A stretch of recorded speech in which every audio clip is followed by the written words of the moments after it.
നമസ്കാരം, മലയാളി വാർത്തയിലേക്ക് സ്വാഗതം. ശബരിമലയിൽ നിന്നും കൊള്ളയടിച്ച സ്വർണം അത് ഇപ്പോഴും എവിടെയാണ്, പൂർണ്ണമായും ആരുടെ കൈകളിലാണ് എത്തിയിട്ടുള്ളത് എന്ന് കണ്ടെത്താനായിട്ട് അന്വേഷണ സംഘത്തിന് സാധിച്ചിട്ടില്ല. കൃത്യമായി ഇത്രയും സ്വർണം ശബരിമലയിൽ നിന്ന് ഉണ്ണികൃഷ്ണൻ പോറ്റിയും സംഘവും കടത്തിയിട്ടുണ്ട് എന്നുള്ള കാര്യത്തിൽ യാതൊരു സംശയവുമില്ല. പക്ഷെ അതൊക്കെ പല പല കൈകളിൽ, പ്രത്യേകിച്ച് മറ്റുള്ള സംസ്ഥാനങ്ങളിലുള്ള, ഇനി രാജ്യത്തിന് പുറത്തേക്ക് ഇതുമായി ബന്ധപ്പെട്ടിട്ടുണ്ടോ എന്നുള്ള കാര്യങ്ങൾ കൂടി അന്വേഷണത്തിൽ വ്യക്തത വരേണ്ടതുണ്ട്. ഇത്തരത്തിൽ പല ഉന്നതരുടെ കൈകളിലേക്കാണ് ഇത് എത്തിയിട്ടുള്ളത് എന്നുള്ള കാര്യത്തിൽ യാതൊരു സംശയവുമില്ല. പക്ഷെ അത് എവിടെയൊക്കെയാണ് എന്നുള്ളതാണ് ഇനി കണ്ടുപിടിക്കേണ്ടത്. പിണറായി സർക്കാർ ഭരിക്കുന്ന ഈ കൊച്ചു കേരളത്തിൽ മാത്രം ഒതുങ്ങി നിൽക്കുന്നതല്ല ശബരിമലയിൽ സംഭവിച്ചിട്ടുള്ള ഈ പെരുംകൊള്ള. കഴിഞ്ഞ തദ്ദേശ തെരഞ്ഞെടുപ്പിൽ CPMന്റെ അടിവേരുമാന്തിയ ശബരിമലയിലെ സ്വർണ്ണക്കൊള്ള വിവാദം ഇനി വരാൻ പോകുന്ന നിയമസഭാ തെരഞ്ഞെടുപ്പിലും ആളിക്കത്തുമെന്ന് 100-ൽ 110% ഉറപ്പാണ്. BJPക്ക് അടക്കം രാഷ്ട്രീയമായി ആയുധമാക്കാനുള്ള വഴികൾ ഈ കേസിൽ ഇതിനോടകം ഉണ്ടായിട്ടുണ്ട്. ഇതോടെ കേന്ദ്ര ഏജൻസികൾ കേസ് അന്വേഷിക്കാനും സാധ്യത ഏറിയിരിക്കുകയാണ്.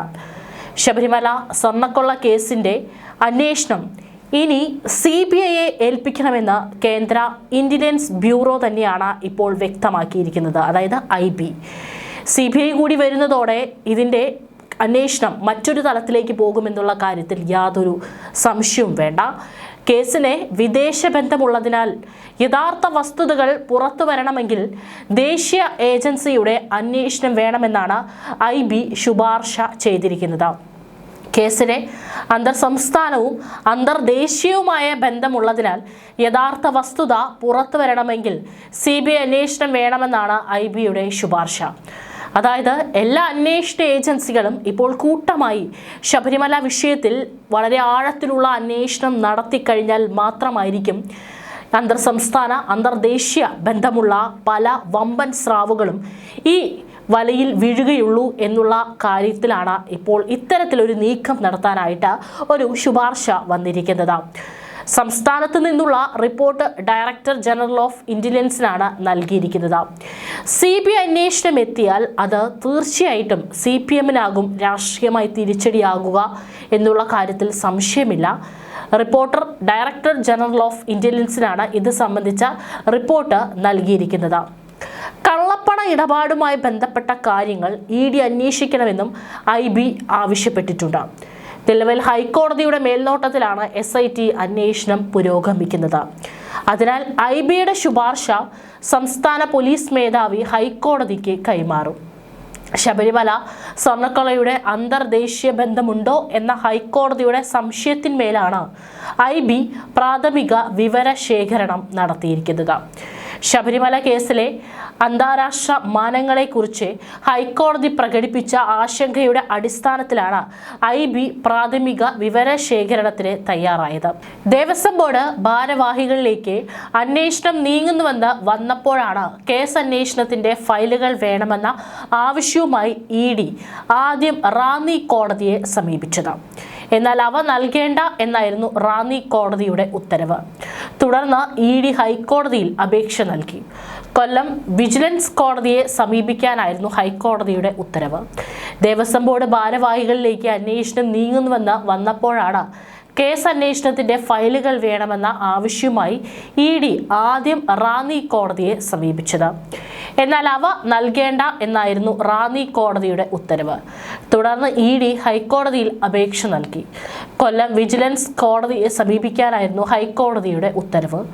ഇതിന്റെ അടിസ്ഥാനത്തിൽ വിജിലൻസ് കോടതിയിൽ ഹർജി നൽകിയ ED കേസ് വിവരം കൈമാറണമെന്നുള്ള ഉത്തരവ് സമ്പാദിച്ചിട്ടുണ്ട്. ഫയലുകൾ കിട്ടിയ ശേഷം സ്വർണ്ണക്കൊള്ള കേസിലെ സാമ്പത്തിക ഇടപാടുകളുമായി ബന്ധപ്പെട്ട് ED കേസ് രജിസ്റ്റർ ചെയ്യും. അതിനിടെ ശബരിമലയിലെ സ്വർണ്ണക്കൊള്ളയുടെ വ്യാപ്തി വലുതെന്ന് പ്രത്യേക അന്വേഷണ സംഘത്തിന് ഓരോ ദിവസം കഴിയും തോറും മനസ്സിലാവുകയാണ്. കൊല്ലം വിജിലൻസ് കോടതിയിൽ നൽകിയ റിപ്പോർട്ടിലാണ് ഇക്കാര്യം പറയുന്നത്. 1-ാം പ്രതി ഉണ്ണികൃഷ്ണൻ പോറ്റി, 9-ാം പ്രതി ചെന്നൈ സ്മാർട്ട് ക്രിയേഷൻസ് ഉടമ പങ്കജ് ഭണ്ഡാരി, 10-ാം പ്രതി ബെള്ളാരിയിലെ ജ്വല്ലറി ഉടമ ഗോവർദ്ധൻ എന്നിവരെ ഒന്നിച്ചിരുത്തി ചോദ്യം ചെയ്യാനായി കസ്റ്റഡിയിൽ ആവശ്യപ്പെട്ടുകൊണ്ട് നൽകിയ റിപ്പോർട്ടിലാണ് ഇത് സംബന്ധിച്ച വിശദ വിവരം നൽകിയിരിക്കുന്നത്. ക്ഷേത്ര ശ്രീകോവിലിന്റെ കട്ടിളയുടെ മൊത്തം 7 പാളികളിലെ സ്വർണമാണ് കവർന്നത്. കട്ടിളയ്ക്ക് മുകളിലെ പ്രഭാമണ്ഡലത്തിലെ സ്വർണവും കൊള്ളയടിച്ചു. കട്ടിള പാളികൾക്ക് മുകളിലുള്ള ശിവരൂപം, വ്യാളി രൂപം എന്നിവയിൽ പൊതിഞ്ഞ സ്വർണവും നഷ്ടപ്പെട്ടു. ഇത് ചെന്നൈയിലെ സ്മാർട്ട് ക്രിയേഷനിൽ എത്തിച്ചാണ് വേർതിരിച്ചത്. പ്രതികൾ ഹാജരാക്കിയ സ്വർണത്തേക്കാൾ കൂടുതൽ സ്വർണം കണ്ടെത്താനുണ്ടെന്നും അതിനായി അന്വേഷണം തുടരുകയാണെന്നും റിപ്പോർട്ടിൽ പറയുന്നു. ശബരിമല ശ്രീകോവിലിൽ വാതിൽ കട്ടിളയിൽ ഘടിപ്പിച്ചിരിക്കുന്ന ദശാവതാരങ്ങൾ ആലേഖനം ചെയ്തിരിക്കുന്ന 2 ചെമ്പ് പാളികളിൽ നിന്നാണ് സ്വർണം നഷ്ടമായിരിക്കുന്നത്. കൂടാതെ കട്ടിളയുടെ മുകൾ പടി ചെമ്പ് പാളിയിൽ രാശി ചിഹ്നം ആലേഖനം ചെയ്തിരിക്കുന്ന 2 ചെമ്പ് പാളികളിൽ നിന്ന് കട്ടിളയ്ക്ക് മുകളിൽ പതിപ്പിച്ചിട്ടുള്ള പ്രഭാമണ്ഡല പാളിയിൽ നിന്നും സ്വർണം പോയി. ശ്രീകോവിലിലെ ദ്വാരപാലക ശില്പപാളികളിലും അതിന് തെക്കും വടക്കും മൂലകളിലുമുള്ള പില്ലർ പാളികളിലും ഉണ്ടായിരുന്ന സ്വർണവും നഷ്ടമായി.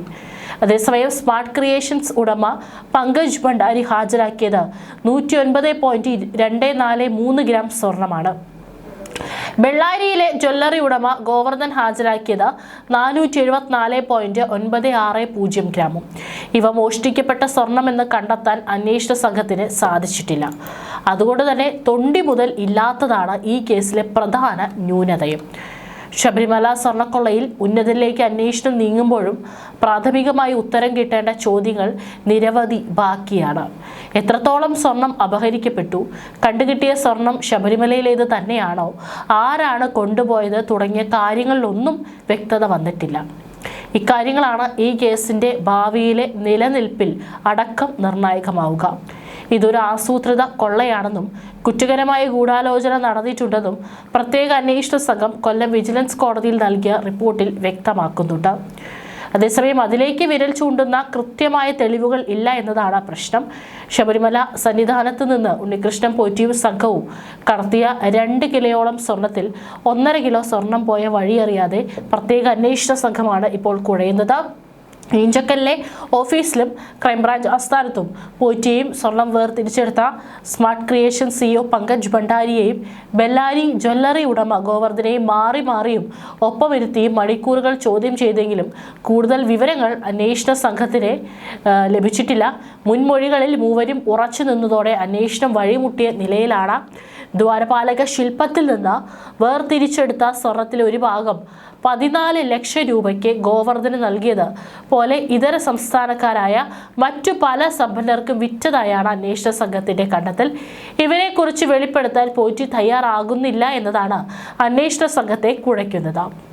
പാളികളിൽ നിന്ന് ലഭിച്ച സ്വർണം ഭണ്ഡാരിക്കും ഗോവർദ്ധനും മാത്രമാണ് നൽകിയതെന്നും ഭണ്ഡാരിക്ക് നൽകിയത് പാളികളിൽ സ്വർണം പൂശിയതിനുള്ള കൂലിയാണെന്നും ഗോവർദ്ധന് നൽകിയ സ്വർണത്തിനുള്ള തുക പണമായും 10 പവന്റെ ആഭരണമായും ദേവസ്വം ബോർഡിന് തിരിച്ചു നൽകിയെന്നുമാണ് പോറ്റി ആവർത്തിക്കുന്നത്.